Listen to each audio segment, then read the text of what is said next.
First time నేను రెండు ఆఫీసర్స్ని నేను ముఖ్యమంత్రి అవుతాను చేశాను. ఒక ఆఫీసర్ని నా సెక్రటరీని వేసుకున్నా. రెండో, నేను ఏదైతే 5 సంవత్సరాలు చెప్పానో తిరుపతి పవిత్రతని కాపాడడానికి, ప్రక్షాళన దిశగా ముందుకు పోవడానికి, మళ్ళీ తిరుపతికి పూర్వ వైభవం తేవడానికి ఫస్ట్ ఆఫీసర్ నేను పంపించింది మనం అప్పట్లో శ్యామలరావుని పంపించాను. అయితే ఇక్కడికి వచ్చే కొద్దికి ఆ శ్యామలరావు పోయిన తర్వాత అన్ని ప్రక్షాళన చేసే దిశలో సబ్స్టాండ్ ఉంది అనే ఉద్దేశంతో ఒక రిపోర్టు అడిగాడు, ఎన్డీడీబీని అడిగాడు.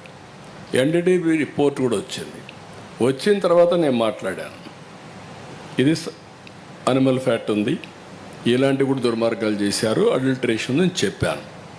చెప్పిన తర్వాత గింజుకున్నారు, నానా యాగి చేశారు, దాన్ని సుప్రీంకోర్టు తీసుకుని అన్నీ చేశారు.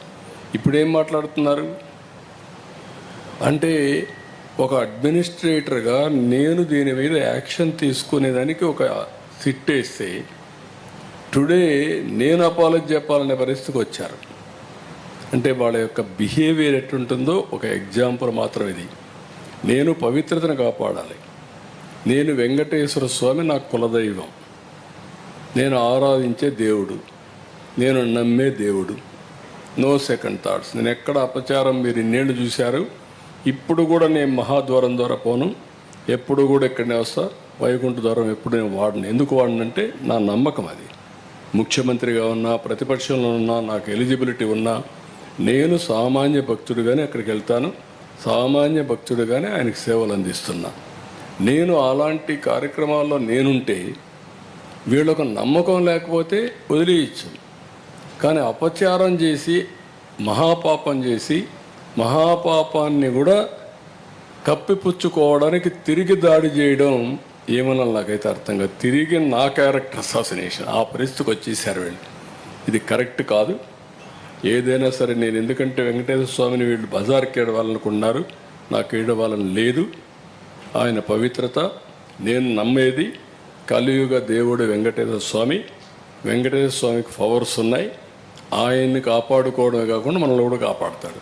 ఏ సమస్య అయినా సరే ఆయనే పరిష్కార మార్గానికి కూడా దోహదం చేస్తాడు, దారి చూపిస్తాడు. నేను ఎన్నోసార్లు చెప్పాను, వెంకటేశ్వర స్వామితో పెట్టుకున్న వాళ్ళకి ఇంకొక జన్మలో పనిష్మెంట్ కాదు, ఈ జన్మలోనే పనిష్మెంట్ ఉంటుంది. దాని నమ్మకం నేను చూసిన సంఘటనలు ఉన్నాయి. అందుకే మీకు కూడా చెప్తున్నా, ఎవరితోనా పెట్టుకోండి కానీ ఆయనతో పెట్టుకొని రాజకీయం చేయొద్దండి. సార్ సిట్ దర్యాప్తు కొనసాగుతుందా సార్? లేదు, ఇప్పుడు నేనేం మాట్లాడను, అన్ని విషయాలు మాట్లాడే చేస్తాం. మీరు కూడా రండి ఆ ప్రాజెక్ట్